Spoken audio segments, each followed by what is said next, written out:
সুজি দিয়ে কিভাবে একদম পারফেক্ট ভাবে মালপোয়া পিঠে বানাবেন সেই রেসিপিটাই আজকে আমি শেয়ার করব। তো তেলের পিঠে কিংবা মালপোয়া পিঠে বানানোর জন্য এখানে আমি মেজারমেন্ট কাপের 1 কাপ সুজি নিয়ে নিয়েছি। আপনারাও চেষ্টা করবেন একটু মেপে দেওয়ার, তাহলে কিন্তু পিঠেটা একদম পারফেক্ট হবে। যেই কাপে আমি সুজিটা মেপে দিয়েছি সেই কাপের মানে 1 কাপের একটু বেশি দিয়েছি ময়দা। ময়দা কিংবা আটা যে যেটাই পারেন দিতে পারেন। আমি এখানে ময়দা দিয়েছি আর দিয়ে দিয়েছি 1 কাপ পরিমাণ চিনি। যদি মিষ্টির পরিমাণ খেতে চান তাহলে 1 কাপের একটু বেশি দিতে পারেন, তবে 1 কাপ চিনি দিয়ে আমি যেহেতু চিনির পরিমাণ একটু কম রাখি সেই কারণে মিষ্টিটা মানে পারফেক্টলি হবে, একটু কম হবে। আর মিষ্টির পরিমাণ বেশি দিলে কিন্তু 1 কাপের একটু বেশি দিতে পারেন। হাফ টেবিল চামচ দিয়েছিলাম চিনি, সমস্ত কিছুকে মানে হাফ টেবিল চামচ লবণ দিয়েছিলাম। সমস্ত কিছুকে খুব ভালো মতো করে মিশিয়ে নিতে হবে।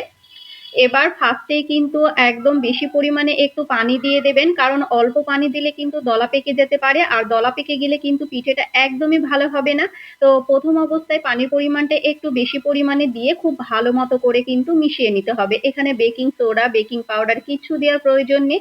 সেগুলো ছাড়াই কিন্তু একদম ফুলকো ফুলকো পিঠেগুলো আপনারা বানিয়ে নিতে পারবেন। খুব সুন্দর মতো করে মিশিয়ে নিয়েছিলাম। মিশিয়ে নিয়ে কিন্তু আমি 30 থেকে 1 ঘন্টা মতো রেস্টে রেখেছিলাম। হাতে যদি সময় থাকে তাহলে 1 ঘন্টা রেস্টে রেখে দিতে পারেন। আমি ওই 30 মিনিট মতো রেখেছিলাম।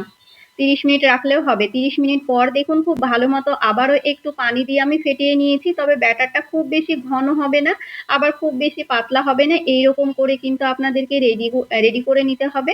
ভিডিওতে আমি কিভাবে রেডি করে নিয়েছি সেটা দেখলে বুঝতে পারবেন। এবার যেটা করতে হবে, কড়াইয়ের মধ্যে দিয়ে দিতে হবে ডুবো তেল। এগুলো কিন্তু ডুবো তেলে ভেজে নিতে হবে, তাহলে কিন্তু পিঠেটা একদম পারফেক্ট হবে। আর তেলটাকে খুব সুন্দর মতো গরম করে নিতে হবে। তেল যদি খুব ভালো মতো গরম না হয় তাহলে কিন্তু পিঠেগুলো একদমই ভালো হবে না। তো তেলটাকে খুব ভালো মতো গরম করে নিয়ে আপনারা চামচ কিংবা এভাবে ছোট গ্লাসে করেও দিতে পারেন, কিন্তু আমি কিন্তু এইরকম করে ছোট গ্লাসে ঢেলে নিয়ে দিয়েছিলাম।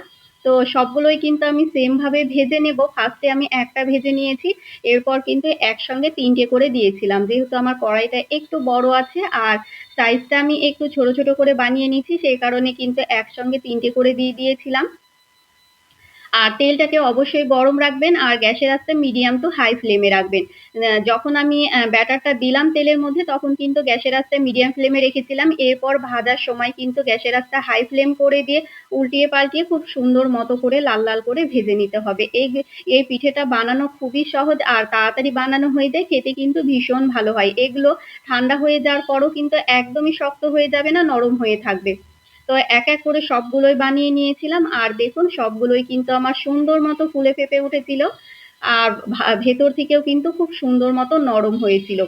তো এক এক করে আমি কিন্তু সবগুলো পিঠে সেম ভাবে বানিয়ে নিয়েছিলাম। দেখতে কতটা সুন্দর লাগছে না, খেতেও কিন্তু ভীষণ মজাদার হয়।